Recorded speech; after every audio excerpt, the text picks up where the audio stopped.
Pastora Juliana, hoje eu vou receber aqui o pastor Ricardo Souza. Ele é professor de escatologia em Ponta Grossa, no Paraná. Também dá aula em Curitiba e é um amigo de longa data. Eu conheço há muitos anos. Nós já pensamos a ideia de fazer muitos projetos juntos, né? E aí essa é a segunda live que nós vamos fazer juntos e tem muita ideia, muita coisa bacana. Vocês que ainda não conhecem gostarão de ouvi-lo. É um pastor muito abençoado, que tem muita presença de Deus. Vocês vão gostar muito de conhecê-lo. E esse tema escatologia, né, irmãos? Né, pastor Juliano? Esse tema escatologia, irmãos, é o tema do momento, não só por conta da pandemia, mas também nós que estamos militando essa questão da escatologia, do estudo do Apocalipse, do estudo do arrebatamento, já o fazemos há muito tempo, já o fazemos há muitos anos, né? Eu, por exemplo, estudo o tema há 21 anos. Agora, claro que a pandemia fez com que as pessoas se voltassem mais para esse tema, né? Esse é um ponto que realmente aconteceu, que foi o fato de que esse tema fez com que a questão da pandemia fez com que as pessoas se voltassem muito mais para a escatologia nesse momento. Então sejam bem-vindos. Hoje nós vamos falar aqui, dos 7 selos, tá? A ideia de hoje, irmãos, não é falar das trombetas nem das taças, porque eu tenho outros convidados que nós vamos discutir as trombetas e as taças. Mas, obviamente, na live de hoje nós vamos acabar esbarrando no tema também, falando de trombetas e de taças, ainda que o nosso foco seja realmente falar sobre os 7 selos.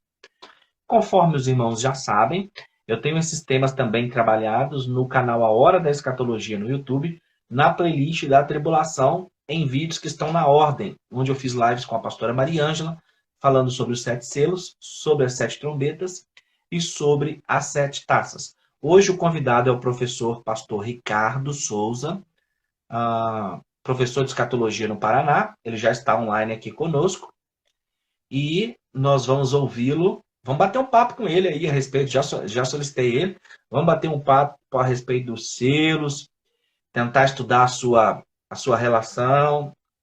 Jefo Silva, bem-vindos você e Cláudia, casal abençoado aí, ó. Deus abençoe vocês. Pastor Ricardo, só aceitar aí. Opa, o pessoal está dizendo que está em Pouso Alegre, deixa eu ver quem é. Renata, estamos em Pouso Alegre, Minas Gerais, maravilha. Boa noite. Léo, meu amigo, bem-vindo.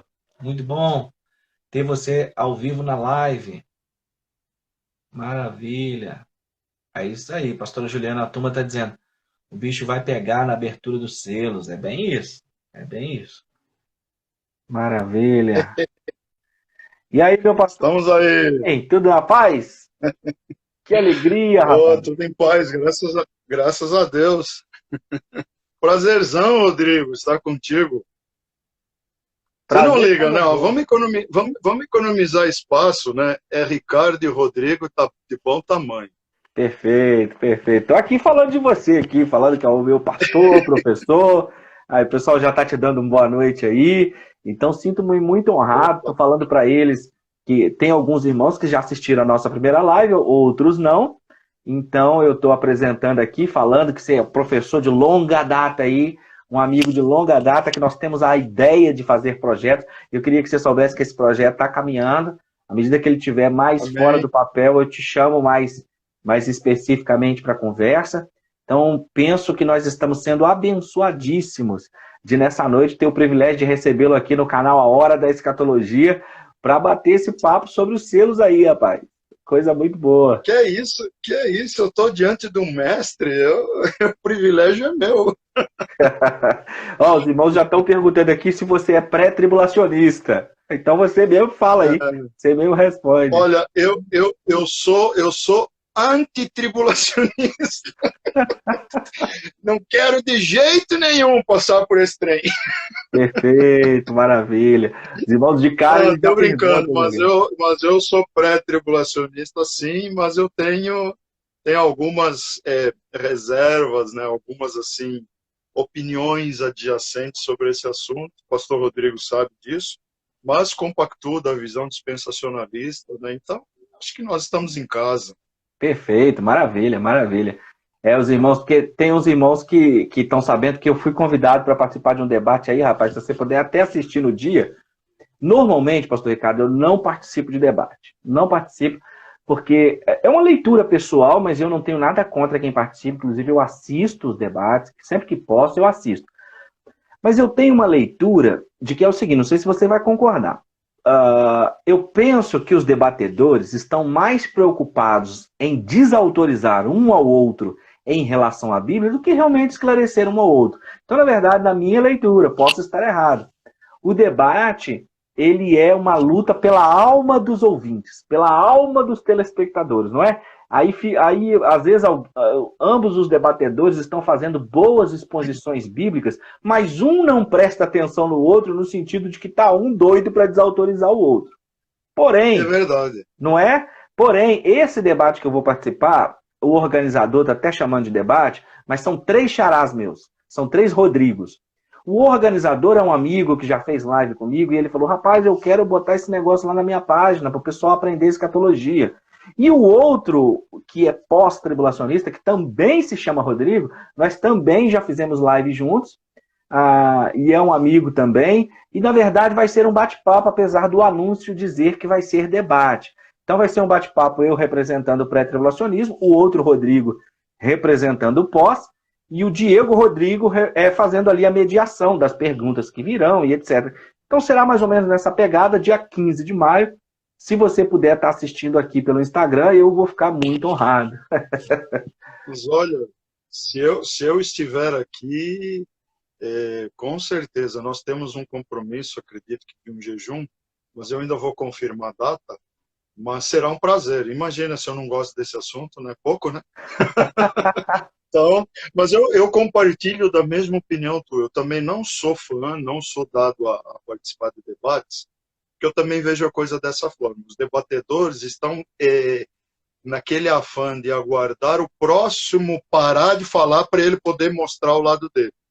E no final das contas, ao invés de se construir um saber saudável entre as partes, acaba que o debate termina, o interlóquio termina, e cada um mantém sua posição, assim, de forma firme, e eu acho que há debates que não agregam, né, pastor Rodrigo? Agora, quando é uma coisa saudável, onde as pessoas se respeitam as posições, entendendo que só o Senhor Jesus um dia vai matar essa charada de vez, só ele e só o tempo dele nós vamos descobrir, no tempo dele nós vamos descobrir.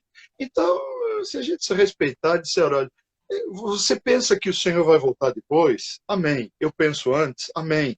Vamos ambos aguardar o Senhor? Perfeito, perfeito.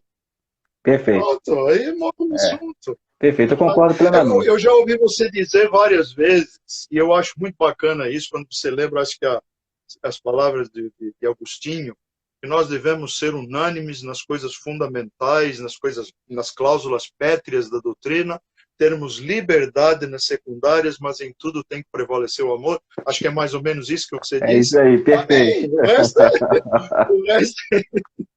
Perfeito. tá bom, isso aí, para construir algo legal. E engraçado, pastor, eu gosto muito dessa sua pegada de professor, essa pegada didática, quando você usa a expressão construir o saber. Porque é isso, né? As coisas devem nos unir, devem nos levar para Cristo, e nós estamos vivendo, um pouquinho antes de você entrar aí na live eu dizia, irmãos, pastor Ricardo é um estudioso da escatologia de longa data também, como eu sou, e nós estamos aí há muito tempo, nós não começamos a estudar escatologia por conta da pandemia. Mas é claro que a pandemia aflorou essa ideia. A pandemia fez com que pessoas que não tinham interesse do Apocalipse viessem a ter. Então, claro que o cenário mundial trouxe as pessoas mais para perto desse estudo escatológico. Isso é verdade. Agora, nós não estamos aí no sentido de que começamos o ano passado, né, pastor? Nós estamos há muito tempo, e quando você traz as palavras de Agostinho e traz essa coisa, eu tenho tentado militar uma escatologia, uma teologia aqui, e parece que esse negócio de live chegou para ficar mesmo, e eu tenho tentado militar uma questão que seja para o fortalecimento da fé, e expondo sempre a Bíblia. Eu falo para os irmãos que quando eu comecei a estudar, eu quis até ser pós, porque falaram para mim que um professor bacanudo lá era pós. Então, e que chique era ser pós. Então eu falei, não, então eu quero ser. Mas eu falo que examinando as escrituras eu não consegui ser pós, né? Mas claro que aí, igual você já falou aí, vai ter cada um defendendo a sua ideia, a sua posição, mas sobretudo as pessoas não podem perder de vista que o Cristo é a espinha dorsal, é a mensagem central, né? Sem dúvida. A minha escola, você sabe, que já comentamos outras vezes, começou com o nosso saudoso pastor Júlio Rosa. Sim. Eu fui aluno, eu tive talvez o privilégio de ter sido fundamentado já no veio coerente da linha escatológica. Então, assim, a minha paixão pela escatologia nasceu com o fato de eu ter sido aluno dele na transição da década de 70 para a década de 80. O pastor Júlio Rosa, para quem não sabe, era tio do cantor João Alexandre. Perfeito, isso mesmo. Era, se não me falha a memória, credencial número 3 da convenção a que ele estava associado. Mas o que eu achei muito interessante é aquilo, o que é um mestre na vida do seu aluno, para a gente ver como isso é fator decisivo. Eu poderia até hoje ser um cara absolutamente desinteressado por escatologia. Na verdade, eu estava um pouco ausente e por conta dos problemas que começaram a acontecer em 2019, daí o estouro da pandemia em 2020, começou aquela avalanche de pergunta. Isso nos fez revitalizar esse interesse. Mas, veja, começo da década de 80 para cá, já faz quantos anos que a gente está aí na pesquisa escatológica, né? Então, é uma escola, né? É verdade, é uma escola. E quando você fala no Júlio Rosa, me permite aqui, peraí, não sai daí não, fica aí, aguenta aí. Segura aí. Deve ter uma pérola preciosa aí, viu? Esse é tesouro, viu? Deve estar na estante do Rodrigo. Voltei. É o seguinte, não sei se você sabe, o Júlio Rosa, ele tem parentes aqui em Juiz de Fora. O João Alexandre já esteve aqui no seminário falando sobre louvor pra gente, cantando. E nós temos aqui a parentela dele aqui, professores assim, ó, Dr. Gerson. Nós temos alguns professores aqui que são parentes dele. Para quem não sabe aí, que está assistindo e ouvindo o pastor Ricardo falar disso, ele já é falecido, infelizmente. Eu digo infelizmente porque eu tenho uma particularidade, pastor Ricardo, que às vezes eu penso assim, parece que os bons vão embora primeiro, misericórdia, mas sabe? E eu queria te mostrar aqui, indo, né? Estamos ficando nós, né? Eu queria te mostrar aqui, ó, Júlio Rosa. Olha que espetáculo. Júlio Rosa. E eu gosto muito dessa ficção que ele tem aqui, ó, Operação Colbert. Então, para quem não sabe, Andros, ele vai falar sobre a besta, a marca da besta nesse aqui. E de uma sabedoria, nosso Deus, pastor, você que teve o privilégio, ele já esteve aqui em Juiz de Fora algumas vezes, mas você teve o privilégio mais aí de perto. Que riqueza, né, pastor? Que riqueza, né? Polêmicas à parte, poderia ter sido muito mais aproveitado pela igreja quadrangular, não é? No sentido de alguém que, no sentido da igreja que anuncia que Jesus salva, batiza, cura e voltará, né? Um grande nome escatológico, um grande nome. As pessoas que podem se dizer seus alunos, seus discípulos, têm realmente uma fundamentação bíblica e teológica. Nesses 3, por exemplo, ele vai tratar os temas, inclusive nesse primeiro aqui, ele trata nosso tema de hoje, que é os 4 Cavaleiros do Apocalipse. Isso aqui é um clássico do Júlio Rosa. Isso é um clássico. Então, e ele tem uma maneira... Esses 3 são, né? Esses 3 são. Ele tem uma maneira de contar a escatologia... ele tem uma maneira de contar a escatologia que ele, ao mesmo tempo... Sabe quem observa fazer isso? Não sei se você já reparou. O Max Lucado. Max Lucado e também aquele pastor muito famoso lá dos Estados Unidos, lá, que é o Jeremy... David Jeremiah. Ele mesmo. Ele tem uma pegada assim de falar... Eu tenho 2 dele aqui, que é Antes que a Noite Venha e Agente do Apocalipse. E ele sempre conta uma dramatização, uma história bem assim no estilo novela, para então introduzir o tema teológico, escriturista. Então, uma maneira que eu sempre achei muito legal de falar. Inclusive, pastor, sabe quem me deu esses livros de presente, do Júlio Rosa? Quando soube que eu gostava muito dele, foi a pastora Cleide. Eu não sei se você vai se lembrar dela, não sei se ela está assistindo aqui a live. A pastora Cleide, é da igreja do pastor, do pastor Rogério Amorim, em Curitiba aí. E ela, muito, Péssima. eu não sei se você se lembra, Cleide Zimmermann, Zimmermann. Sim, lembro dela. E ela também foi, Vagamente, mas lembro. também foi professora no ITQ. Esses dias ela me mandou mensagem. Ela me deu esses livros de presente há muito tempo atrás. Muito tempo atrás. E uma querida. Então, nós temos um grupo de escatólogos, um grupo de pessoas interessadas na escatologia, mas o que a Bíblia realmente diz, que são um grupo de pessoas muito. São 7.000, né? 7.000 que não dobraram seus joelhos a né? Tomara que a gente seja desses 7.000, viu? Tomara a Deus que nós sejamos. Amém. Acho que É, nós somos, sim. Acho que nós somos. eu creio, Vamos eu manter a creio. firmeza. É isso aí. Pastor querido, Nós nós estamos vamos aí. então bater um papo sobre 7 selos, mas antes eu queria que você falasse do seu canal. Fala do seu canal aí para quem não sabe ainda. Então, eu tenho hoje, são canais simples, né? Obviamente, eu não sou aquele investidor nesses canais. A gente posta algumas coisas de aulas, de aulas dentro do bojo teológico. É o canal Escola Bíblica na Rede, do YouTube, e tem um canal no Telegram que é o Clube da Bíblia.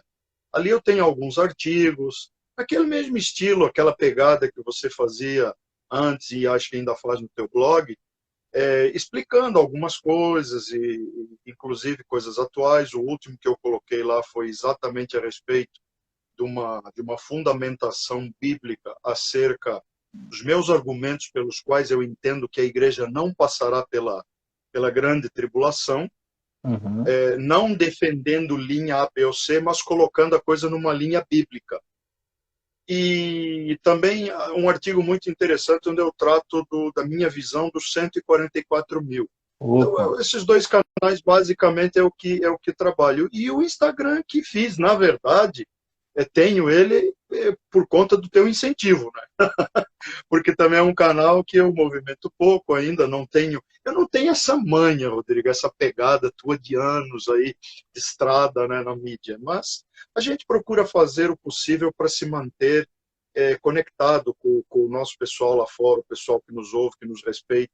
Eu fico muito feliz, graças a Deus, eu tenho alunos, discípulos queridos que me respeitam, que te respeitam, e aos quais eu também incentivo seguirem você para esclarecimentos sobre esse assunto e outros assuntos, como, por exemplo, questão de salvação, que é uma pegada aí também de discussão aí fora, mas é o que basicamente eu faço. Hoje é a Escola Bíblica na Rede no YouTube e o canal da Bíblia no Telegram. São basicamente os dois canais, dois veículos que eu uso para eventualmente estar me comunicando com o pessoal.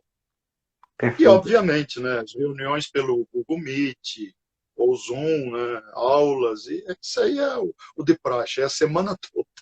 Perfeito. Então, os irmãos que estão ouvindo o pastor Ricardo falar, não deixe de segui-lo no YouTube e no Instagram, porque é alguém que tem muita bagagem, muita sabedoria, muito tato para poder lidar com os irmãos.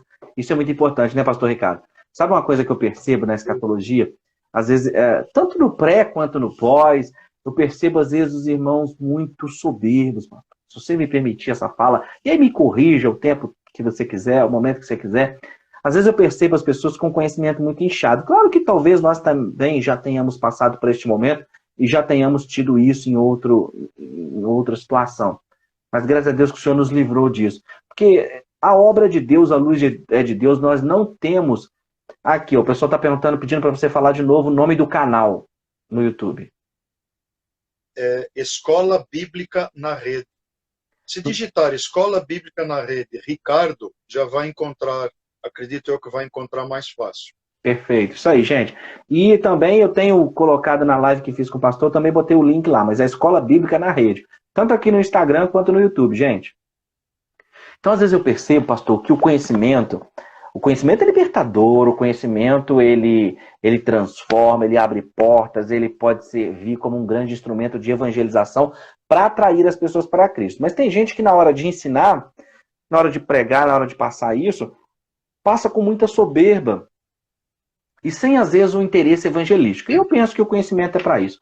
Conhecimento é para atrair as pessoas para Cristo, é para fortalecer a fé delas, não é para humilhar as pessoas, não é para nada disso. Então, isso é uma coisa que a gente tem que tentar trabalhar contra também. E aí, os irmãos vão encontrar muito isso no pastor Ricardo. Humildade, sabedoria, tato para lidar com os irmãos. Se vocês entrarem lá no canal dele no YouTube, vocês vão ver o jeito de falar, e como vocês vão ver aqui hoje, e para quem já estou vendo que tem alguns irmãos aqui que estiveram presentes na nossa primeira live, então já te conhecem da outra live, e aí os irmãos vão observar esse tato. Isso é fundamental, né? Isso é fundamental, ter cuidado, ter tato. Tem uma frase do Carl Jung, né, que é, no caso, um cara que não é da teologia aqui, é da psicanálise, mas ele vai dizer o seguinte: conheça todas as teorias, saiba todas as técnicas, mas na hora de tocar uma alma humana, seja apenas outra alma humana, né? Não seja o técnico lá, o cara que tal. Então isso aí você tem de sobra, é um privilégio, eu me sinto privilegiado de poder estar fazendo essa segunda live. Na verdade, eu tenho um projeto, eu não sei se você viu a minha segunda live com o Lamartine, e aí eu contei um sonho lá no meio da live, e ele tá apoiando, nós estamos batendo um papo aí. Eu falei com ele que eu sonho em fazer uma grande conferência pré-tribulacionista. Uma grande conferência pré-tribulacionista, com base bíblica, com momento de perguntas e respostas para quem for assistir. Né, você sabe disso, a gente fala disso há muito tempo, né? Né? Nós falamos disso há muito tempo, eu e o pastor Ricardo, gente, para quem não sabe, a gente fala disso há muito tempo, já há muitos anos. Desde a época da época do VHS. Da época do VHS e do DVD. Na época que a gente tinha ali um elo que era a pastora Maralau, nós já falávamos disso, né? Já falávamos, ela tinha essa ideia, ela abraçava essa questão da escatologia. Então, e aí parece que isso está começando a sair do sonho, sair do campo da imaginação e começando a se tornar realidade. E aí você tem que saber que você está encabeçando essa lista aí. Mas assim que as coisas forem tomando uma prática mais real, a gente vai anunciando, vai fazendo, né? Isso é, na verdade, para semear sal, que eu brinco aqui na sala de aula, que eu falo assim: eu vou semear sal na boca dos irmãos para provocar sede. Então, Amém. Bem, cara, é isso aí. Vamos então bater um papo aqui a respeito dos selos. Eu falei com os irmãos que claro que os selos automaticamente estão ligados às trombetas, estão ligados às taças, mas o nosso foco é os selos. Mas também você fique à vontade. Eu quero falar, mas quero te provocar a falar. Queria que você falasse mais, falasse das suas pesquisas, que você falasse das perspectivas dos selos. Eu tenho outros convidados, onde nós já falamos também sobre selos, sobre trombetas. Então tá tudo lá na playlist da tribulação. E eu tenho certeza que a sua fala de hoje vai vir para somar grandemente. Então, estou vendo que estão surgindo perguntas já aqui de alguns irmãos. Aí, a princípio, você fale, e aí eu vou lendo aqui os comentários também, e vou te perguntando: o que você acha disso, pastor? Como é que é? E nós vamos batendo um papo aí. Mas fique muito à vontade, fala muito à vontade, fala livremente. Você quer dar o tom ou podemos fazer uma leitura do... Eu queria fazer uma leitura do Apocalipse 6. Queria fazer à vontade. E em seguida te provocar aí. Vamos lá. Irmãos, Apocalipse capítulo 6 diz assim: eu vou ler os 4 primeiros cavaleiros, pastor, porque eles são sempre abertura. Já tem um irmão aí que viu o livro do pastor Júlio Rosa, ele tá: fala do livro aí, fala dos 4 cavaleiros e tal. Então eu vou fazer a leitura dos 4 cavaleiros, a gente comenta eles e em seguida vai falando os outros selos, né? Então diz assim... Tranquilo. Pode falar.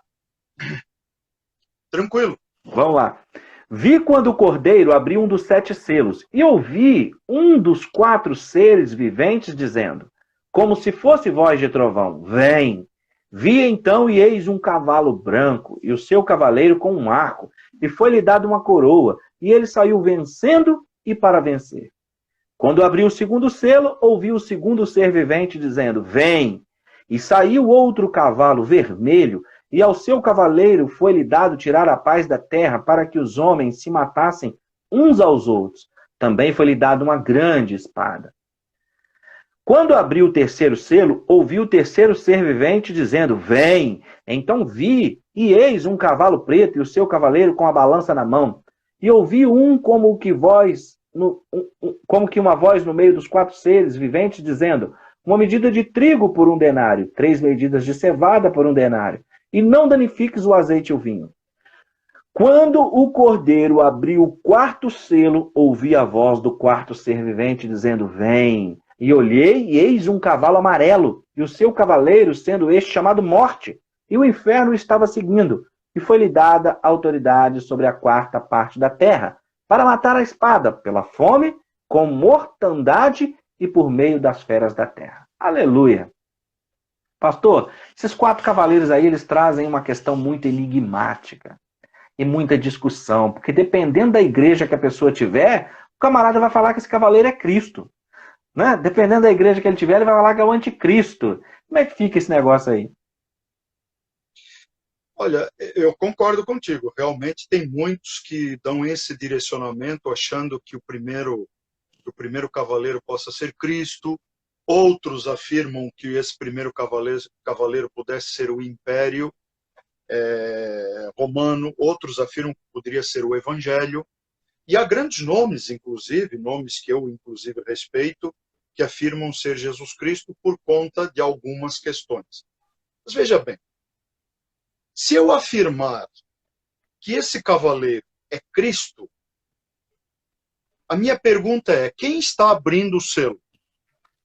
Perfeito. Essa é uma pergunta que precisa ser feita, se eu afirmar isso. Então, veja bem, esse cavaleiro, o entendimento desse primeiro cavaleiro, do cavalo branco, dele depende toda a compreensão. Se nós pudermos ser assim, para sermos singelos, do entendimento dos juízos. Mas eu acredito que depende do entendimento de todo o capítulo, do 6 ao 19. Porque se eu entender que esse primeiro cavaleiro ele está em consonância, ele está em concordância com o fato de que todo sinal que ele apresenta, vamos ver algumas características dele. Olha, ele aparece exatamente logo no início. Se nós fizermos um link, pastor Rodrigo, com o sermão profético, você começa a ver que ali ainda não começou de fato a tribulação. Então, esse cavaleiro, quando ele entra em cena, ele já entra em cena abrindo o cenário da tribulação. É como eu vejo. Eu vejo o início, a abertura do cenário da tribulação com esse cavaleiro. Mas esse cavaleiro tem uma coisa, ele não aparece de chifre, ele não aparece de cauda, ele não aparece de tridente. Ele aparece montado num cavalo branco. Você olha para o capítulo 19, um cavaleiro num cavalo branco. Ele aparece vindo com proeminência, com importância, com grande envergadura. Ou seja, é o cara vindo num espírito de engano. E você olha para o cavaleiro do capítulo 19 e você vê que ele tem nome. Você vê que ele é alguém soberano, é rei já, coroado, vindo coroado, não para receber uma coroa. Então, há nuances entre os dois cavaleiros. E a minha pergunta é, se o cavaleiro em 19 é Jesus Cristo, por que razão o cavaleiro do capítulo 6 não apresenta as mesmas características? Perfeito. Então, esse é um dos pontos onde eu me apego. Aí você olha para esse cavaleiro, cavalo branco, ele é um simulacro de uma falsidade que vem de um tempo de engano que já opera hoje. Mas veja, a tribulação ainda não foi aberta. Por que não foi aberta? Porque a igreja não foi arrebatada. Esse é um dos pontos onde eu me apego. Não foi aberta porque o anticristo ainda não entrou no cenário. Não com a carranca de anticristo, mas com uma falsa aparência messiânica. Uma falsa aparência de um cara que vem para resolver tudo. Resolver os problemas mundiais. Quer dizer, está se criando um cenário no mundo que é o caos. Para que se levante alguém que diga, opa, eu tenho a solução para o caos. E esse cara, quando vem, algumas características chamam a atenção. Só quero destacar aqui alguns pontos. Por favor. Ele vem assentado sobre um cavalo branco, ou seja, mostrando o cavalo branco, mostrando proeminência, importância, honra. Alguém digno de honra, que na significação bíblica é o entendimento que nós temos. Depois nós vemos que ele tinha um arco. Referências a arco na Bíblia, só existe arco-íris ou uma referência no Antigo Testamento a arco, que é o arco de Deus que ele colocou apoiado sobre o céu. É a única referência, então você não vai conseguir encontrar isso. Porém, quando você olha para o Antigo Império Romano, você vai ver que os inimigos, na época do Império Romano, que eram temidos, eram os cavaleiros partos, que eram exímios arqueiros. Perfeito. Então isso mostra alguém, isso traz alguém de importância e significação. Mas note, esse cara não vem para guerrear. O arco dele é um arco que está na mão, que mostra que ele tem envergadura, ele tem possibilidades, ele tem essa condição, mas ele não vem inicialmente para impor a força física. É como eu vejo. Ótimo. Mostrando assim Ótimo. As nuances do que eu percebo. E aí ele diz, e foi-lhe dada. Aqui está uma chave que eu acho absolutamente diferente, importante para diferenciar o cavaleiro fiel e verdadeiro, o Rei dos Reis, o Senhor dos Senhores, aleluia, aquele que vem montado num cavalo branco no dia do Armagedon para realmente pôr fim a tudo aquilo. Há uma grande diferença. Esse cara recebe a coroa, ou seja, ele é tido como um cara importante, um cara que realmente veio como vencedor, e como vencedor, ele foi coroado por algumas nações. Ou seja, a coroa que é colocada na cabeça desse indivíduo é a Stephanos, é a coroa do atleta, a coroa do vencedor. Mas olha a diferença da coroa do fiel e verdadeiro, Diadema. Que não lhe é colocada. Ele já vem com ela. É um diadema. São diademas na cabeça do nosso Salvador. Então, professor Rodrigo, eu te digo uma coisa. Há nuances muito, mas muito significativas que nos dão a entender claramente que este cavaleiro não pode ser de forma nenhuma Jesus Cristo, e sim um simulacro, um falso Messias, um anticristo. As flechas, ele não vai precisar delas, porque quando ele vem para vencer, não é batalha física. Embora ele vai estar envolvido na sequência em muitos conflitos bélicos estrondosos como nunca a humanidade viu. Isto é claro nos cavaleiros. Porém, ele não vem nesse momento, nessa imposição. Embora a gente saiba que quando ele se levanta, diz que ele abate 3. Mas ele pode ter diversas formas de abater esses 3.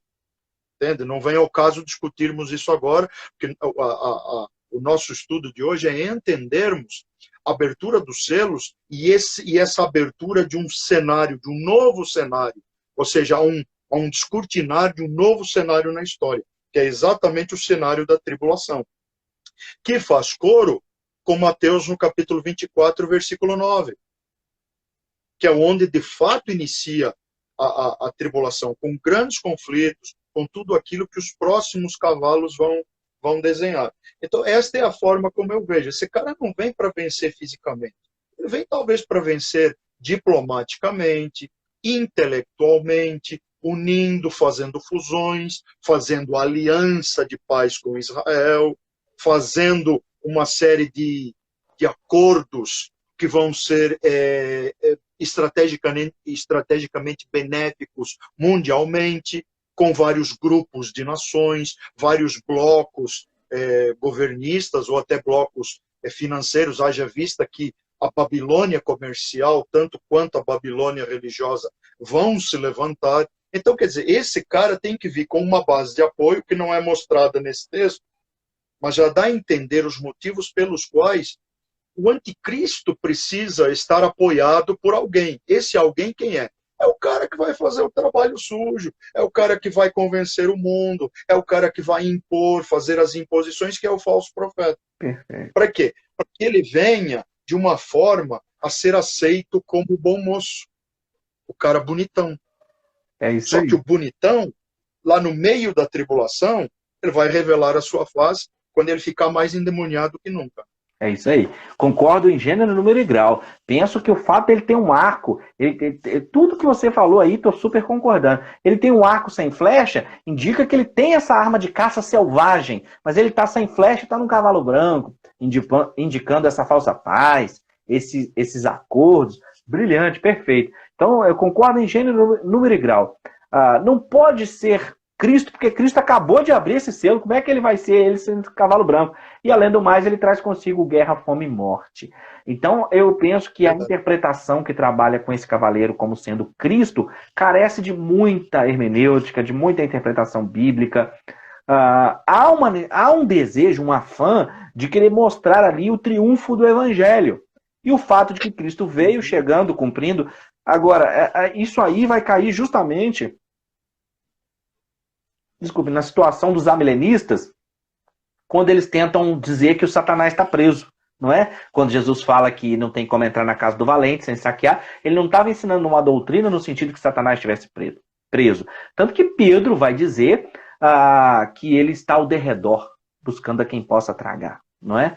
Então, eu penso que no afã, às vezes, tentar mostrar a mensagem do evangelho triunfante, algumas pessoas acabam incorrendo num erro hermenêutico. Então, está perfeito. Brilhante essa análise, brilhante. Estamos já aí, o pessoal já estou vendo aqui pelas manifestações no comentário, que os irmãos estão gostando muito. Então, vamos continuar. Esse cavaleiro, pastor... Uma coisa, deixa eu te chamar a atenção para uma coisa. Algo que você falou aí a respeito da condição de que algumas outras vertentes milenistas têm que fazer as devidas adequações para fazer o encaixe. Porque para eu entender que é Cristo, para eu entender que Satanás está preso, eu preciso apoiar o amilenismo. Se eu entender que é o evangelho prosseguindo nesse período e adentrando o milênio, ganhando terreno para o reino, eu tenho que ser pós-milenista. Então eu tenho que fazer alguns enxertos para poder justificar que esse cavaleiro não é o anticristo. Agora, quando eu assumo de cara que esse cavaleiro não pode ser Cristo, de forma nenhuma, eu já começo a entender que esse cara entra na história num período que vai fazer coro com a profecia de Daniel, que não nos pertence, embora a gente deva ensiná-la e esclarecer, vai fazer coro com o sermão profético de Jesus, que nos pertence em parte, principalmente os princípios ali estabelecidos, embora ele deixe claro o posicionamento em relação à cabeça judaica que estava recebendo esse sermão. E aí não há enxertos, não precisam ser feitos enxertos. Nós podemos acreditar numa tribulação, como a Bíblia fala dela, nós podemos acreditar que se o texto bíblico cita até 69 semanas e não cita uma semana a mais, a 70ª semana, alguma coisa isso deve nos fazer refletir.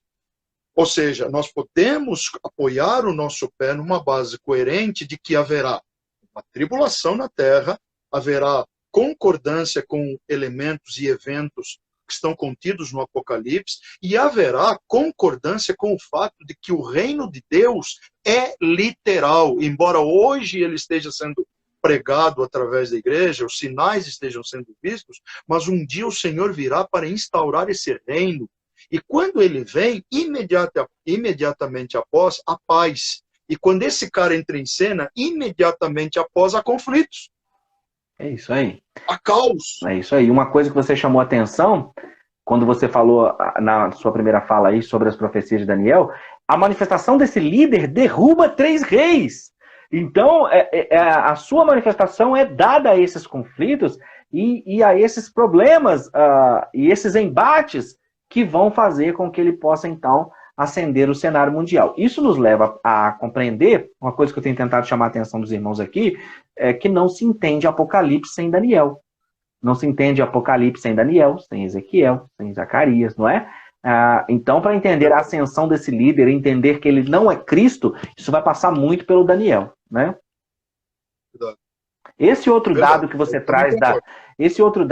traz, tem um outro xará meu, tá lotado de Rodrigo aqui, pastor. Tem um outro xará meu chamado Rodrigo também, Rodrigo, esqueci o sobrenome dele, mas ele diz sempre o seguinte: olha, eu acho que a simples leitura já deve inculcar nós a pensarmos de uma forma pré-milenista, pré-tribulacionista. Olha o que você falou aí. O fato de parar na 69ª e dizer que tem uma 7ª para uma aliança do anticristo, isso já deveria causar em nós, peraí, né? Isso é para um outro tempo, né? Não é verdade? Verdade. Comenta para nós, então, os 3 cavaleiros seguintes, porque esse cavaleiro veio, ele tá diferente, igual você falou, o cavaleiro do 19, que é Cristo, tem espada, tá num cavalo branco também, mas tem espada, ele traz a verdade, ele traz a justiça. Já esse cavaleiro aí, ele tá num cavalo branco, mas ele tem arco, e ele traz após si 3 outros cavaleiros, vermelho, preto e amarelo. O amarelo esverdeado, meio cadavérico, né? Isso, exatamente. Mas vamos falar um pouquinho desse vermelho. Eu acho que esse vermelho nos dá pano para manga aqui em relação a algumas questões. Veja bem, eu não vejo a possibilidade desse cavaleiro, já como alguns defendem, dentro do preterismo e dentro de algumas correntes de análise já historicistas, que isso já aconteceu na história.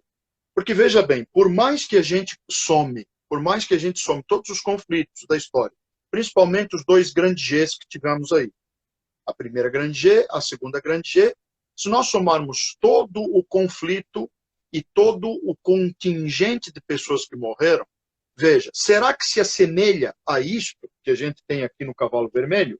Ao que estava assentado, sobre ele foi dado que tirasse a paz na terra. Ora, a paz só é tirada quando há conflitos e quando há guerras.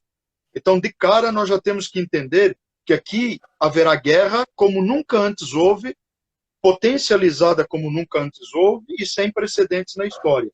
E que se matassem uns aos outros. E foi-lhe dada uma grande espada. Bom, sem dúvida nenhuma, o cavalo vermelho, ele já representa mortandade, sangue. Nós vamos ver lá na frente, nós vamos ter um entendimento da quantidade de pessoas que morrerão nesses conflitos. Mas veja, será que o anticristo, esse simulacro de Cristo do cavalo branco, que sai e se apresenta para trazer paz, fazendo acordos de paz com Israel? Opa, peraí, mas eu faço um acordo de paz com Israel, mas de repente o mundo está em ebulição e guerra estrondosa como nunca antes foi vista? Mortandade como nunca antes foi vista? Porque veja, se esse cavaleiro foi ordenado tirar a paz da terra, nós temos que entender uma coisa, professor Rodrigo. Devo ser eu que sou muito simplório com isso. Se um anjo, com uma ordem de Deus, simplesmente detonou um exército, um anjo, veja bem, e de repente era um anjo, sei lá, daqueles bem tranquilão, lá de boa, não, vou lá, eu tenho que dar um chega para lá no exército, foram só 185 mil. Agora veja bem, esse cavaleiro recebe ordens do céu, ordens para tirar a paz na terra, não no arraial. Não de um exército assírio, não de exército amalequita, não de exército filisteu, não, tirar a paz na terra. Ou seja, a terra entra em conflito como nunca antes houve. Isto nos dá a entender que uma mortandade sem precedentes na história está à nossa frente, professor Rodrigo Oliveira, meu amigo. É isso aí. Um tempo tenebroso, um tempo negro. Ah, mas espera aí, Ricardo, eu quero uma live gostosa. A live é gostosa para isso, para a gente entender a verdade, para que a gente possa tirar outras pessoas do caminho do engano. Porque enquanto o mundo prega paz, enquanto se fala muito nesse discurso, o discurso é muito bonito, de paz, de sustentabilidade, de vamos preservar o ar, vamos preservar o pulmão da terra, que é a Amazônia, vamos preservar animais e vamos jogar fetos na lixeira. Mas esse é outro assunto. Esse é o que o mundo quer que a gente entenda como paz? Daí se tira a paz, ou se entrega uma falsa paz na mão de Israel, perceba isso, porque hoje, quais são as possibilidades que nós conhecemos? Quais as possibilidades que nós conhecemos hoje de um país realmente ter sucesso contra Israel? A gente tem tido mostras aí de Israel sendo atacado recentemente. Sim. Outras vezes já foi atacado. Eu pergunto, quantos países... Veja, um cantinho do mapa do Oriente Próximo. E aqui eles conseguem ser um calo para o mundo. A profecia de Zacarias 12 diz isso, né? Que eu farei de Jerusalém uma pedra pesada nos últimos dias e todo aquele que levantar será esmagado por ela. Perfeitamente. Só que veja, só tem uma maneira então de fazer Israel baixar a guarda. É fazendo um acordo de paz. Sabe, eu olho inclusive, eu não sei se você já teve essa percepção, mas quando eu olho para Gog e Magog, eu vejo esse conflito muito próximo de acontecer. Aí você vai ver lá que no versículo, se não me falha a memória, no versículo 9 do capítulo 39, Está dado lá, está mostrado lá que é feito um acordo de 7 anos, Sim. onde as armas serão transformadas em artigos, em relhas, em artigos, sabe? Ou seja, não dá a impressão que o conflito de Gog e Magog está atrelado a esse falso acordo de 7 anos. É essa linha que eu defendo também, eu falo isso. Até vou ler o versículo que você citou aí, ó. Deixa eu ver se eu achei ele certo aqui. 39, 9 e 10. Os habitantes da cidade de Israel sairão e queimarão de todo as armas, os escudos, os paveses, os arcos, as flechas, os bastões de mão e as lanças. Farão fogo com tudo isso por 7 anos. Não trarão lenha do campo, nem a cortarão dos bosques, mas com as armas acenderão fogo. Saquearão aos que os saquearam e despojarão aos que os despojaram, diz o Senhor Deus. Né? E aí, quem quiser maiores detalhes, não deixe de ler o capítulo 38 e 39, mas inclusive você já está respondendo uma pessoa que perguntou aqui, se você estava se referindo a Gog e Magog, mas você então já respondeu. Essa é uma batalha que ela antecede a tribulação, e que eu penso até, pastor Ricardo, que ela é o instrumento para validar o anticristo no cenário mundial. Acredito nisso também. Eu acho que há grandes possibilidades, porque o cenário, apesar de eu entender que Deus vai com anzóis puxar o Gog, vai estimular esse conflito, e obviamente que esse conflito não vai acontecer contra Israel, ele não acontece, talvez porque ao final de todo esse processo há o acordo de paz, exatamente arquitetado, desenhado por esse cara. Quando esse cara surgir desenhando um tipo de acordo como esse, quem conhece, quem sabe, entenda. O próprio texto de Daniel diz, os sábios entenderão. Ora, os sábios são aqueles que são instruídos na sabedoria divina, na sabedoria das Escrituras. É como eu vejo. Então, nós, igreja, temos uma responsabilidade, professor Rodrigo. Temos uma responsabilidade de conhecer, entender, para interpretarmos os sinais, não fazermos encaixes, como muitos querem fazer. Sim. A sacada sempre foi essa. Eu sempre defendi o conceito de interpretação literal, histórico-gramatical, na medida do possível, até que o que está escrito se configure no absurdo. Aí eu tenho que interpretar como figura o símbolo. Mas então, o que nós estamos diante de nós? O que nós temos diante de nós? Nós temos um desenho sendo construído no mundo que dá exatamente essa impressão que o rei do norte uma hora vai se levantar. O Gog, o príncipe de Meseque do bosque, vai se levantar. Quando ele se levantar, dá a impressão que é um momento que Deus, sabe, laça com anzóis. Não é isso que diz o texto? É isso aí.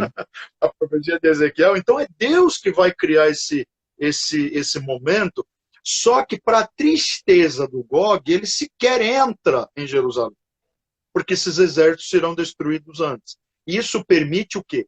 Permite a Israel entender, opa, Deus está conosco, Deus ainda é o Deus de Israel, então nós podemos realmente confiar e firmar esse acordo com esse líder que está se levantando. Sim, sim. É como eu vejo. Eu concordo com você. Essa própria batalha, ela poderá estar inserida naquela menção que Ezequiel vai fazer mais na frente e que o Apocalipse 13 vai trazer da ferida mortal, né, que a besta poderá passar. Poderá ser, porque essa ferida vai ser uma das coisas que vai validá-lo como anticristo, como líder. Eu fiz uma live, a pastora Mariângela está nos assistindo aqui, é a pastora da New Life, lá da Flórida, dos Estados Unidos. Nós fizemos uma live sobre o anticristo. E aí nós discutimos essa questão da ferida mortal. Nós trabalhamos isso em Ezequiel e trabalhamos em Apocalipse. Então algo vai acontecer, que ele vai sofrer um revés, um golpe, mas ele será curado desse golpe, que vai fazer então com que, quando você fala essas questões de buscar as coisas de Deus, eu corri aqui, voltei lá no Provérbios 25:2, que diz assim, a glória de Deus é encobrir as coisas, mas a glória dos reis é esquadrinhá-las. Olha que coisa forte. Isso significa que Deus, ele colocou as coisas aqui e ele ocultou de muitos sábios. Mas quando nós decidimos esquadrinhar, buscar conhecer a Deus, conforme o profeta Oséias falou, né? buscando conhecer a Deus cada vez mais, ele se revela, conforme disse o Jeremias 29, ao que o busca. Ao que o busca. Então, quando a pessoa se lança, sobretudo nesse tempo escatológico, que nós estamos vivendo, esse tempo de cumprimento de Ezequiel 38 e 39, Deus se revela, né? Através da escatologia, do Apocalipse. Perfeito, pastor, perfeito. Aí, dando então sequência a esse caos, porque você veja, dá a impressão que está sendo construído um tipo de avalanche, um tipo de círculo que vai se ampliando. Então, imediatamente após, o que a gente vê é o produto das guerras. Ora, o que guerras trazem para o mundo a não ser interesses para aqueles que as têm como instrumentos de grande lucro? Porque alguém lucra com guerras. Isso com certeza a gente já viu ao longo da história, alguém lucra com as guerras. Menos o povo. Menos o povo. O povo foi aquele que eu sempre vi sofrer, sempre vi morrer, e quando não morre na guerra, morre no pós-guerra. Porque o pós-guerra starta o quê? Exatamente aquilo que vem, essa negridão, não só espiritual, negridão psicológica, emocional, e os grandes conflitos decorrentes disso, que são a crise mundial, a fome. Então, veja, esse cavaleiro do cavalo preto, que é o que vem imediatamente a seguir, ele traz uma balança na mão.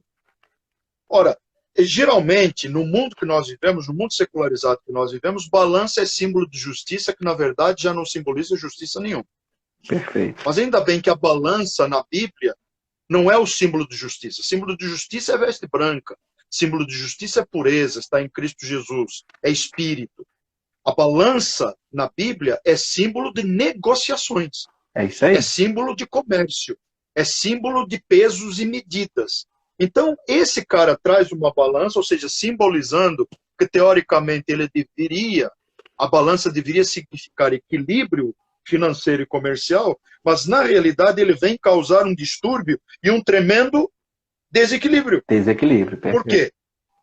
Porque, olha só, um único trabalhador vai precisar de um salário de um dia de trabalho, um dia. Vamos entender, se fosse nos dias de hoje, vamos colocar aí, não considero a faixa do vinho e do azeite. Eu estou tirando essa faixa, do vinho e do azeite. Esses caras vão existir, esses caras vão ser os privilegiados do sistema, esses caras vão ser aqueles que têm tudo na mão e que têm o controle e são usados como instrumentos de controle. Então, para eles, vai continuar reservado o vinho e o azeite, ou seja, insumos de mesa de nobres naquela época. Mas o insumo da mesa do trabalhador era o trigo para fazer o pão básico. E a cevada, que na verdade ela remete à ideia de alimento de animais, porque era um alimento muito mais pobre, muito mais pobre. Então, se formos considerar hoje a média do salário do povo brasileiro, se fosse, sei lá, R$1.000 ou R$1.500 em média, considerando aí as diferenças de salários mínimos regionais e tal, aqui no Paraná, em torno de R$1.500 o salário mínimo regional. Então, você pega esse valor, divide por 30. Quanto que nós temos aí, meu querido pastor Rodrigo? Um salário de 1.500, de 15, 30 reais por dia? Não, um pouco mais, né? Mas vamos imaginar que o salário fosse 100 reais no dia. Vamos dar 3.000 reais de salário já para o povo aí. Que o povo tome posse. Quem ganha 1.000, tome posse. 100 reais. Que não é, mas... O cara vai gastar 100 reais para comprar 1 litro, meu querido Rodrigo. 1 litro ou 1 quilo. Alguns defendem 1 litro, outros defendem 1 quilo de trigo. Sendo que hoje, com 15 reais, aqui pelo menos no Paraná, aqui na nossa cidade, você ainda compra com 15 reais um pacote de 5 quilos de trigo. 5 quilos de trigo dá para fazer um bocado de pão. Então pense nisso. Imagina, o dinheiro do trabalhador de um dia inteiro para comprar uma medida. Exatamente. Isso mostra o quê? que o dinheiro não vai ter valor absolutamente nenhum, que a escassez, a fome, a miséria, que é aquilo que, que o pós-guerra traz, vai estar imperando no mundo. Então, o que eu vejo? Eu vejo que nesse momento em que esse desenho começar a ficar mais claro aos nossos olhos, uma crise financeira global sem precedentes vai acontecer. Isso me lembra, inclusive, uma palavra do David Rockefeller, que eu ouvi uma vez, onde ele defende a ideia de que primeiro nós temos que instalar, eu acho que até devo ter isso anotado em algum lugar aqui, pelo menos eu tinha anotado, me lembro que eu tinha escrito esse texto, mas agora achar isso aí vai ser um caos. Mas ele mais ou menos, acho que eu achei. Vai ser bom eu falar exatamente as palavras. Maravilha. Ele diz o seguinte: estamos à beira de uma transformação global. David Rockefeller, para quem não conhece, sabe que é um dos grandes proponentes da não mundial. Estamos à beira de uma transformação global. Tudo o que nós precisamos é uma crise e as nações aceitarão a nova ordem mundial. Então, quer dizer, o mundo está trabalhando por uma crise. Agora, fatalmente, guerras haverão.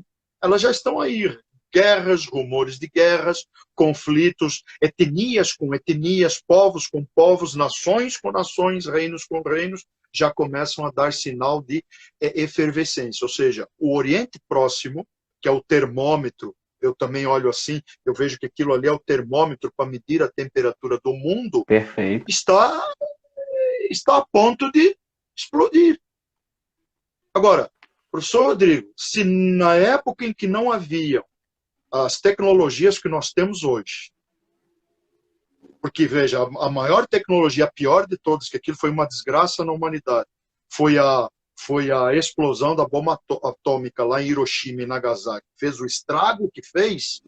Imagine com o potencial que nós temos hoje. Nós temos hoje potencial para armas químicas, nós temos potencial para armas biológicas, nós estamos vendo aí o que um vírus consegue fazer, nós já vimos o que pestes, epidemias e pandemias ao longo da história conseguiram fazer, dizimar.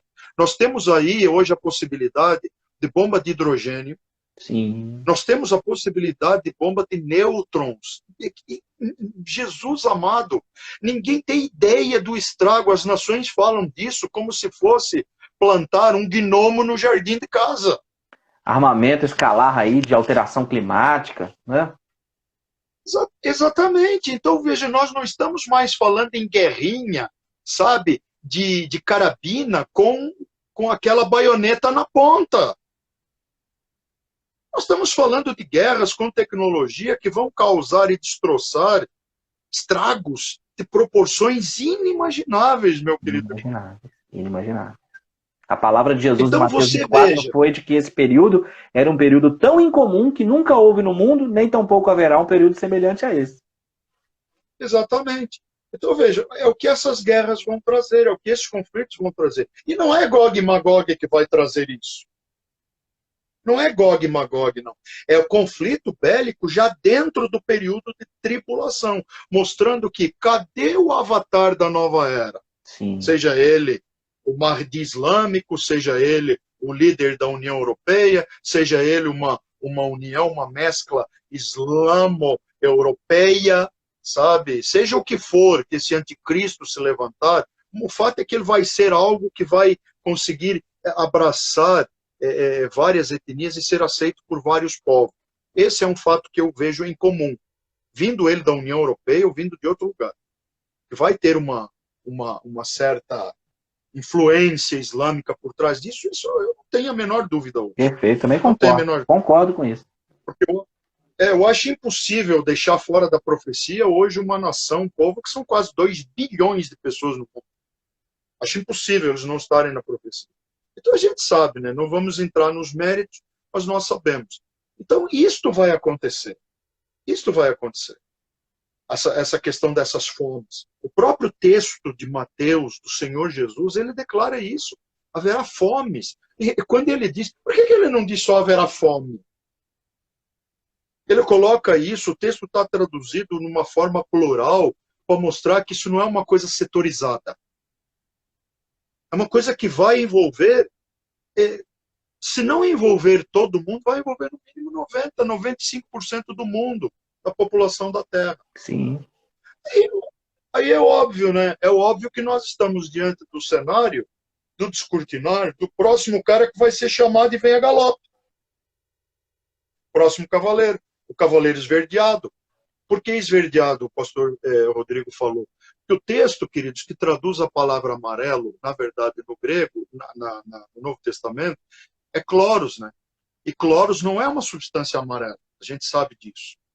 Cloros é o que dá origem à clorofila, e clorofila a gente sabe que é o pigmento, é a essência que dá cor ao verde. Perfeito. Aí eu vou entrar agora num terreno movediço. Pode entrar. me permite entrar um pouquinho no terreno movediço, porque assim, eu leio vários autores, inclusive preteristas, historicistas, inclusive o Charles Dodge, tá? A Teologia Realizada, a gente também lê. Claro. Mas eu leio uns caras que eu gosto muito, sabe? Richardson e Perry Stone, não sei se você conhece, com certeza você conhece. E há uma coisa muito interessante que esses caras nos fazem lembrar a respeito dessa cor da clorofila. Essa mortandade. Porque, veja, esse cavalo pálido, esverdeado, pálido, uma cor acinzentada, a cor do cadáver, cor cadavérica. Quando a gente olha para a cor de um cadáver cujo sangue já se foi, sabe, ela fica com essa cor esverdeada, acinzentada, e a gente vê que esse cara, que esse cavaleiro acaba trazendo junto consigo, veja, a coisa vai se potencializando. E esse cara atinge um ápice tão grande que ele tem um cavaleiro, tem um cavalo amarelo, cavalo esverdeado, e junto com ele tem morte e inferno, ou seja, você veja que já tem vários fatores envolvidos, já está triplicado. Sim. Esse inferno aqui, é claro que é o Hades, é traduzido genericamente como inferno, mas na verdade é o Hades, que é o lugar das almas dos mortos. Então ele vem colhendo vidas, ele vem colhendo essas almas, porque a mortandade vai assolar a Terra num nível tão absurdamente alto que, se fosse nos nossos dias, eu acredito que até estes juízos aqui, 2 bilhões seriam ceifados.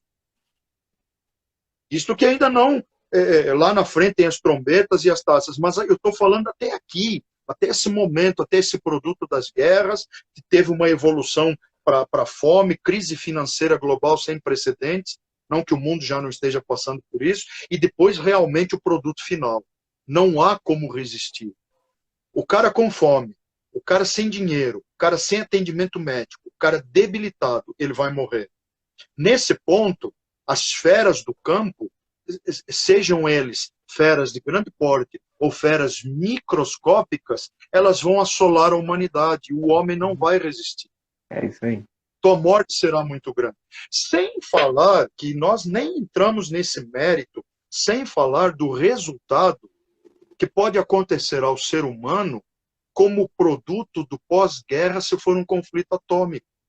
Um conflito de bomba de nêutron. Você sabe, pastor, não sei se você, com certeza já reparou também, a narrativa do Zacarias, dizendo desse conflito do final dos tempos, no 14, quando ele fala das órbitas dos olhos se secando, ele vai fazendo uma descrição que parece justamente um grupo de soldados que sofreu o ataque de bomba nuclear, ou de nêutron, não sei, ou talvez daquela lá que incendiava tudo lá na segunda G, isso em Zacarias 14, então ele dá a entender que é esse tipo de bomba.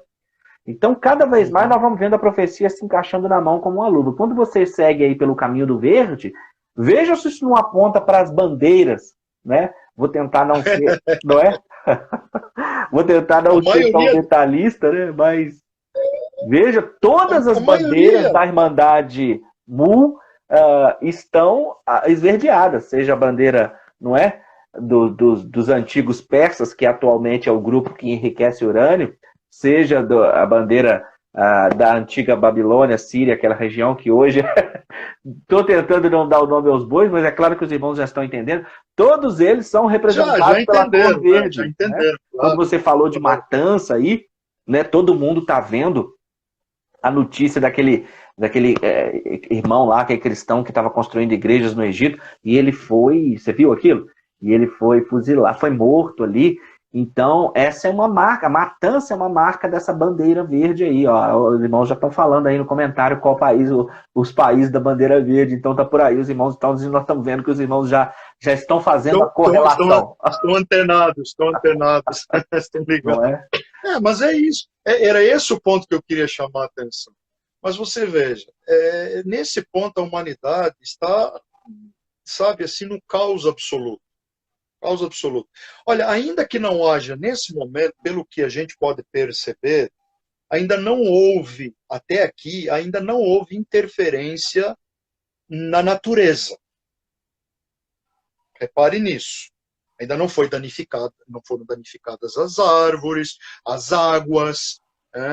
A questão agora vai começar no próximo selo, vai começar a abertura de alguns, no próximo não, no outro, vai começar a abertura de alguns eventos sísmicos, alguns eventos cataclísmicos, alguns eventos cósmicos, e pode ser que nem sejam eventos cósmicos e sejam eventos ainda produto dessas guerras que estão sendo eclodidas na Terra. Então, por exemplo, quero te mostrar um exemplo. Há um tipo de tecnologia hoje, bomba bélica, que consegue, ao ser detonada, não destruir absolutamente nada, a não ser a vida. A não ser a vida. Ela mata as nossas células, ela mata o ser humano, o que nos mantém imunes e funcionais, ela mata isso. Mas ela não toca no prédio, o prédio fica lá intacto. Pode ser que no momento, no lugar onde ela é detonada, crie algum impacto. O problema é o alastramento e a letalidade. Ondas, né? Sim. Exatamente, a letalidade dos nêutrons, que conseguem penetrar a carne e a vida humana, destruindo-a por dentro. Perceba isso.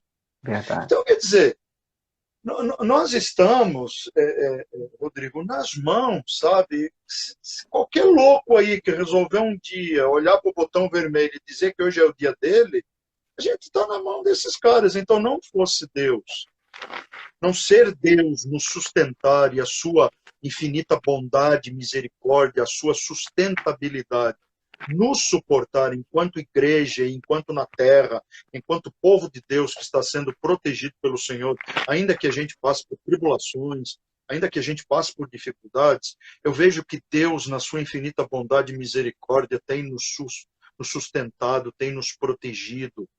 É que nós somos tão acomodados, né, Rodrigo?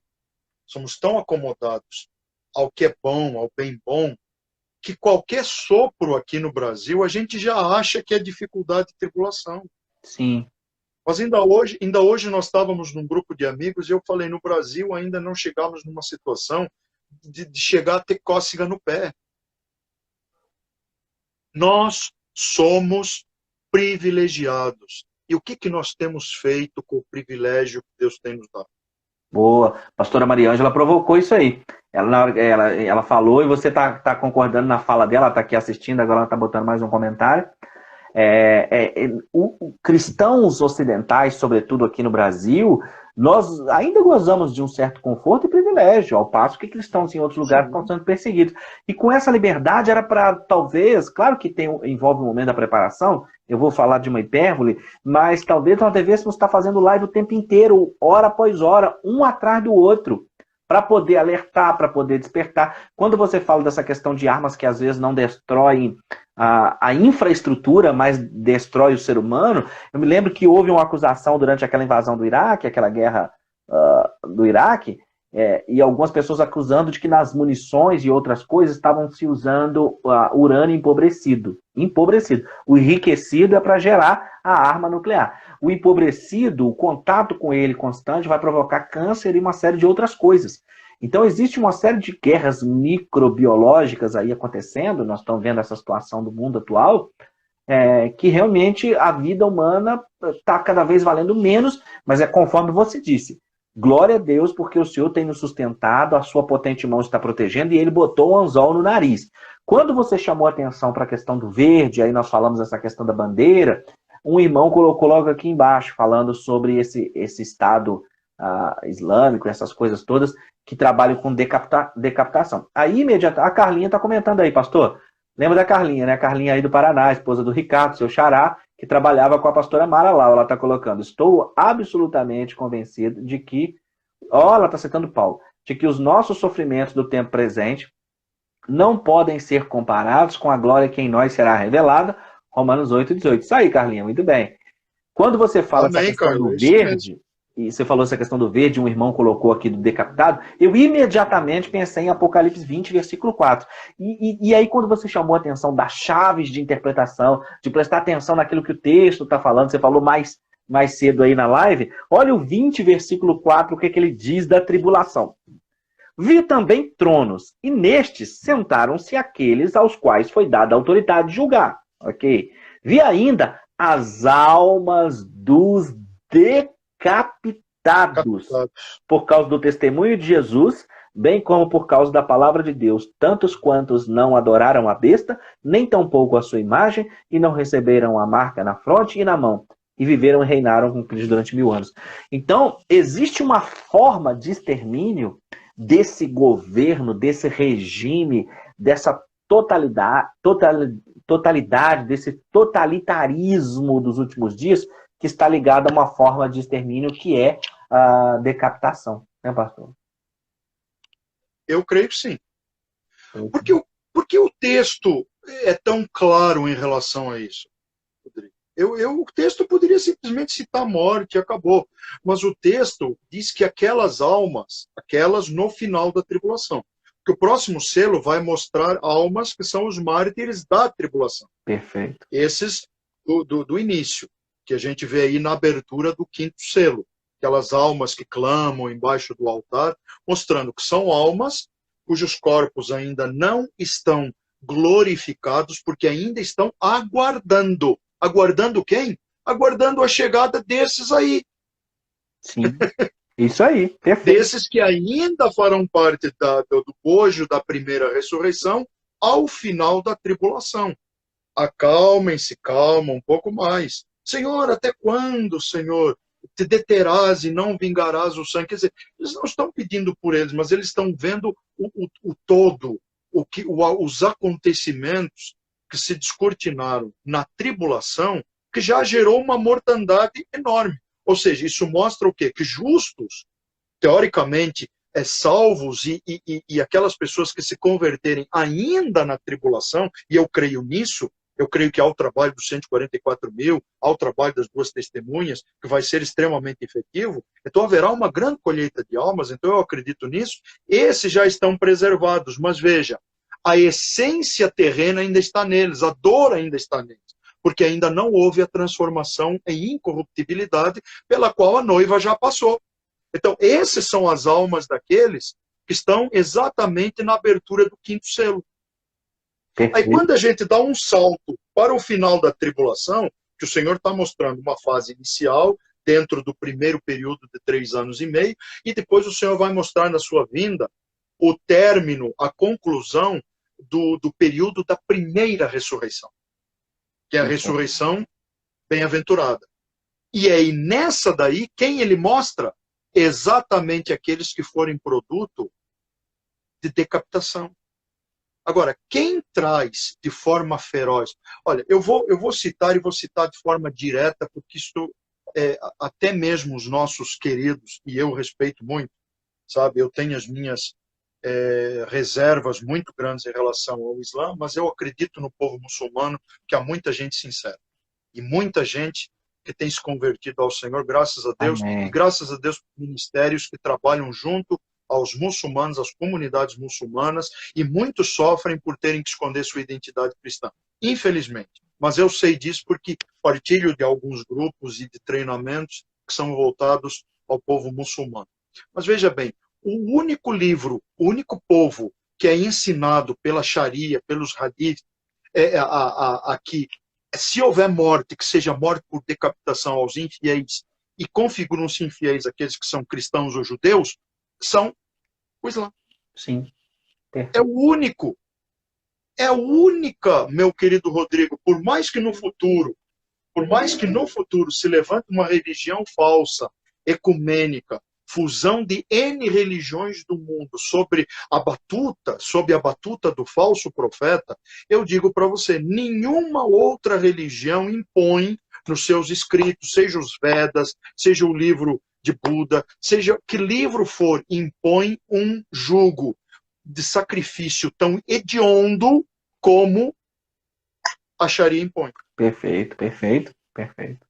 É Que isso. é morte por decapitação aos infiéis. Por isso que uma coisa que eu tenho falado aqui constantemente, eu falo, gente, a Bíblia não é um livro de história. Ela se antecipou a história, mas ela não é um livro de história. Ela se antecipou a ciência, mas ela não é um livro de ciência. Ela é um livro de soteriologia, que é a doutrina da salvação. No processo, ela aborda a história. Gente, não seria coincidência demais ele falar em decapitação na tribulação no governo do anticristo, e nós temos um sistema, um governo que trabalha com isso, né? Alguns irmãos chamam até de Jesuscidência.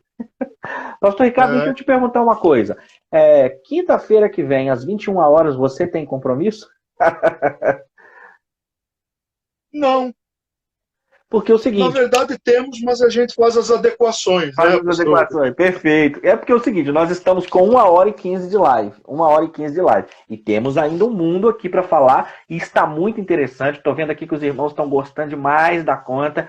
Então, o que eu queria fazer agora no ao vivo, e aí os irmãos que estão assistindo, nós estamos com 90 pessoas assistindo, eles já te ouvem falar. Você aceita fazermos a parte 2 na quinta-feira que vem, às 21 horas, continuando de onde paramos?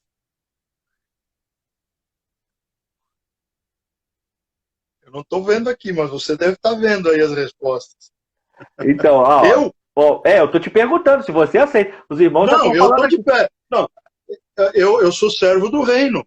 Aqui eles já estão falando, live maravilhosa, tem que continuar. Então é o seguinte, já estou te convidando para na quinta-feira que vem, às 21 horas. Então tá aqui. Então você já aceitou? Tá aceito? Então tá perfeito. Então na quinta-feira que vem, porque nós estamos com 1h15 de live, então vai ser parte 1 e parte 2. Selos, parte 1 e parte 2. Então os irmãos que estão assistindo, nós vamos contar com vocês para a divulgação, para que voltem na quinta-feira que vem e para nos ajudar na divulgação. Então semana que vem eu tenho outras lives também sobre tribulação, então a nossa parte 2 vai vir coroar essa coisa. Ó, tá todo mundo concordou aí, tá todo mundo falando, todo mundo... Ó, que benção aí, ó. Maravilha. Nos ajudem a manter a divulgação para que nos o pessoal venha, a manter a divulgação. E está de um esclarecimento. Está de um esclarecimento. Você sabe que tenho feito lives com pessoas brilhantes. A própria pastora Mariângela que está aqui. Vários pastores. Gosto muito da pastora Mariângela. Aí, pastor Ricardo está falando com você. Vou estar com ela no sábado aqui no Brasil, que ela está aqui no Brasil. E, ó, é maravilha, o pessoal está todo comentando. Agora, você sabe uma coisa que eu comentei na nossa primeira live, e eu vou comentar de novo? É muito bom fazer live com os irmãos que eu tenho feito, com os pastores que eu tenho feito, tem sido uma bênção. Mas eu tenho feito mais lives de entrevista, onde eles me perguntam, mas e isso, mas e aquilo? Agora, a live com você, e aí, como você falou, vamos encurtar o caminho falando Ricardo, Rodrigo, a live com você, a diferença positiva, boa, é que você também é professor de escatologia. E nós estamos extremamente afinados. Isso apareceu também na live com o Lamartine, que ele pensa, tudo que eu e você falamos é a mesma coisa que ele fala. Então é muito legal também quando a gente vai encontrando e conseguindo fazer lives com pessoas que estão na mesma linha, justamente por causa do povo que escuta. Né? Você pode ver que no início da live o pessoal começou a perguntar aqui, e aí, esse pastor aí é pré-tribulacionista? Como é que é e tal? Porque eu e você estudamos há muito tempo, mas o povo que nos ouve, às vezes chegou ontem, às vezes chegou no meio da pandemia. Então quando a gente segue essa linha, e como que flui, como que é interessante, eu estou adorando te ouvir. Então isso, além de ser edificante para nós que fazemos a troca aqui, para os irmãos que ouvem, é coisa muito rica, né? Coisa muito rica. Rica de Ricardo. E eu fico feliz de poder contribuir para isso. Eu assisto pouco, sabe? Eu conheço o Lamartine. Eu só tenho pena de não ter mais tempo, sabe, Rodrigo? Porque eu não, infelizmente, eu não tenho todo o tempo. Eu gostaria muito de poder ter mais tempo. Mesmo você sabe que às vezes você tem que ficar me cutucando, né? Eu falei, ó, o Rodrigo tá me mostrando, quando ele me manda alguma coisa é porque é importante. Senão ele não me mandaria, porque o pastor Rodrigo, gente, ele não me manda tudo. Eu acompanho, procuro acompanhar algumas respostas dele e no canal do YouTube, mas quando é alguma coisa que ele diz assim, Ricardo, dá uma olhada nesse negócio aí e vê o que você pensa. Até esses dias assistimos a 2300, né? Tardes e manhãs, e eu fiz uma brincadeira, mandei para ele. Por quê? Porque é um lance interessante, gente. Eu acho melhor nós aprendermos sobre coisa ruim de forma leve. É isso aí. De forma a entendermos que a nossa posição como igreja, gente, é estarmos esclarecidos para podermos ajudar outras pessoas, gente. Isso faz parte do reino, faz parte do evangelho, faz parte de ensinar as pessoas, estar sempre pronto a falar para os outros a razão da esperança que há em nós. Nossa esperança é Cristo, o Cristo bem-aventurado, a bendita esperança, o arrebatamento, o arpazo, é isso que nos consola. E o próprio Paulo diz que com essas palavras consolai-vos uns aos outros. Então, quer dizer, não é falar de desgraça, não é... Gente, qual é a pior desgraça para o crente? Morrer? Se essa for a pior desgraça para o crente, eu estou dentro. Vou abraçar Jesus. Sabe, essa é a grande diferença entre nós, gente. O crente que vive pela cruz, o cristão que vive pela cruz, o cristão que vive com base no amor de Cristo, sabendo da sua presciência, da sua soberania e das suas promessas futuras, esse crente sabe que independente de qualquer coisa que ele passar nessa terra, nós somos estrangeiros, nós vamos voltar para o lar. Então, se esse conceito estiver enraizado nos nossos corações, nós vamos viver de um jeito que morreremos do jeito certo. Perfeito, maravilha. Aprendendo a morrer do jeito certo. Maravilha. Isso nos leva para Tito 2,13, né? Isso nos leva para Tito 2,13. Que a manifestação do Cristo, a volta do Cristo, é a bem-aventurada esperança cristã. E é isso é que você falou, falar dessas desgraças, essas pragas que acontecem no Apocalipse, mas sem terror, né? Falando disso com esperança. Sim. E é isso que tem muita gente que ainda não entendeu, mas está entendendo nessas lives, na live de hoje, é falar essas coisas, Lucas 21, Jesus falou isso, essas coisas terão de sobrevir ao mundo, mas é possível escapar delas com oração, com santificação, buscando a palavra. E eu glorifico a Deus pela sua vida, viu, pastor Ricardo?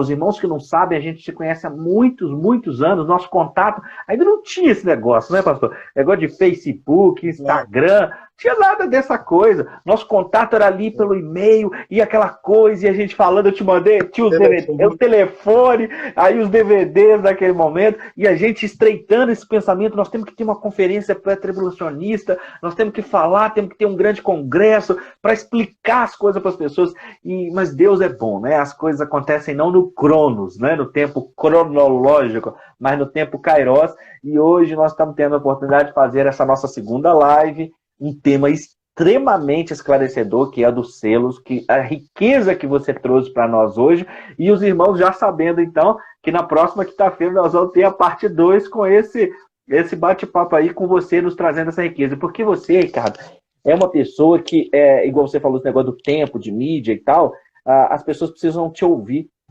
precisam saber essa coisa que você tem, essa bagagem, essa fala orientada, com paz, a sua voz, o seu conhecimento nos traz paz. A gente aprende do Apocalipse, mas aprende de uma maneira que, ao mesmo tempo que você fala, meu Deus do céu, ao mesmo tempo é um negócio que te causa esse espanto, mas é fantástico, porque traz uma paz que, de acordo com Paulo, excede todo entendimento. Então, muito obrigado por ter aceito o convite dessa noite. Na quinta-feira que vem, nós já estamos marcadíssimos. Parte 2, na quinta-feira que vem, às 21 horas. E pastor e demais irmãos que estão assistindo... Dia 29. 29, né? Que vai dar? 29. Então, fechado. Dia 29 de abril, quinta-feira, 21 horas, irmãos, contamos com vocês de volta. A parte 1 de hoje, então eu vou até botar esse título, Selos Parte 1, ela vai ficar salva aqui no Instagram e também vai para o canal A Hora da Escatologia. O pastor Ricardo também vai fazer o download e postar no canal dele, da Escola Bíblica. Isso só, pastor, eu tenho, a pastora Mariângela está falando aqui, será mais uma noite de aprendizado e bênção. Eu tenho muito essa pegada, eu acho que a live, ela tem que ser no estilo Escola Bíblica mesmo. Expõe Bíblia, abre Bíblia, comenta, a gente vai lendo aqui as mensagens dos irmãos, à medida que vai dando para responder, a gente responde, e é um prazer, a gente pode fazer isso na outra também, se você quiser, vou colocando. Então, pastor Ricardo, eu quero te agradecer, pedir a você que ore Amém. por nós no final. Que Deus abençoe sua casa, abençoe sua filha, seu filho. Você tem 2 meninos e uma menina. Confere, é isso mesmo? Não, tenho 2 meninas e 2 meninos. Ah, são 4. É o Ricardo. Fala o nome deles aí. É o Ricardo Júnior, o Ricardo Mateus, a Suelen e a Emanuele. Bênção pura. E 2 netinhos, e agora já está vindo o terceiro aí, o Benjamin. E lasqueira. Isso eu não sei se é bom, ou se prova pra gente que a gente tá ficando experiente. Ficando experiente. Mas você sabe que o Provérbios fala que as cãs são a coroa dos sábios, não é isso? Os cabelos brancos são a coroa dos sábios. Eu gosto muito desse provérbio. Ainda mais porque eu tô começando a ficar com o cabelo branco. Eu só tenho um problema. As minhas cãs, o vento levou. Eu, porque eu tô ficando tá começando a querer ficar branco, aí eu corri lá pra me apegar no provérbio. Opa, gente, cabelo branco aqui é a coroa da sabedoria. Dá uma ajeitada, né? É isso aí. Olha, aceita que dói menos. Alguém disse isso uma vez, eu tomei para mim, aceita que dói menos. Você descontrai. Porque o corpo glorificado, se tem cabelo, não tem, com certeza vai ser bem melhor do que esse. Aleluia. Eu tenho me apegado muito a isso, né? Paulo aos Filipenses dizendo que o nosso corpo abatido vai ser transformado conforme o corpo glorioso dele. Maravilha, maravilha. Vamos encarar de boa. Glória a Deus. Pastor Ricardo, então, muito obrigado mais uma vez. Ora abençoando então o povo aqui da nossa live. Ora abençoando a minha vida, ora aí pela sua também, e eu vou concordando com a oração. Muito obrigado. Fui muito enriquecido de poder ter essa live aqui no meu Instagram e poder colocar lá no canal. Mas eu também. E saiba que eu aprendo muito contigo. Tá? E entre os autores que eu leio, né, gente, eu não sei se vocês conhecem, entre os autores que eu leio também um autor nacional, né, muito bom. Dizem que é muito bom, né? Chamado Rodrigo Oliveira. Maravilha, Deus é bom. Aí, vamos orar então. Vamos orar. Uma brincadeira, mas para lembrar do teu livro, que aliás é um livro muito bom, para esse tipo de assunto é excelente, excelente. Maravilha. Vamos orar. Querido, agradeço vocês de coração, meus irmãos, que estiveram junto com a gente. Nos ajudem na semana que vem, tragam propostas e vamos fazer dessa live um ambiente gostoso, bate-papo gostoso. Não pesado teológico, mas bate-papo gostoso. Pai querido e amado, nós te louvamos, ó Deus. Nós te glorificamos, Pai, nós te exaltamos. E o nosso coração transborda de alegria, Pai, de amor, de gratidão, Pai, por esse momento que nós tivemos o privilégio, Pai, de estar ao lado do meu querido amigo, Rodrigo Oliveira, teu servo, Pai, com o qual eu partilho da fé há muitos anos, Pai. E o Rodrigo, ó Deus, tem se mostrado um mestre, Pai, na área de escatologia, hermenêutica, doutrinas e teologia sistemática, Pai. Enfim, Pai, ele é multitarefa, versátil e apto, Pai, a esclarecer o teu povo. E esse é o nosso trabalho, esse é o nosso chamado. Que o Senhor continue revestindo a vida do Rodrigo, revestindo, Pai, a vida da pastora Mariângela, Pai, lá na New Life, Pai, revestindo, Pai, a vida da tua serva, Pai, Elizabeth, que com certeza está com a gente também, ó Deus, pastores e pastoras que estão com a gente, Pai, professores de Bíblia, Pai, que estão com a gente nesta noite, Pai, se fôssemos citar, seriam muitos, mas o Senhor sabe aqueles que estão conosco, Pai, aqueles que têm abrilhantado, Pai, engrandecido o teu nome, Pai, através da sua presença, da sua colaboração. Que o Senhor os encha com a tua infinita graça e misericórdia, o teu amor, a presença do teu Espírito Santo, ó Deus, num tempo difícil que a tua igreja passa na face da terra, que o teu Espírito revista, Pai, que o teu Espírito faça transbordar na vida dos teus filhos, ó Deus, enriquecendo-nos, ó Deus, fortalecendo-nos, ó Pai, de uma forma maravilhosa, Pai. Sabemos que a tua igreja, Pai, corre o risco de passar por tempos extremamente difíceis, Pai. Então, Deus, prepara a tua igreja. Prepara o teu povo, Pai, independentemente da época que o Senhor voltará, que nós estejamos, Pai, vigilantes e preparados, Pai. Que o teu Espírito nos ajude nessa tarefa.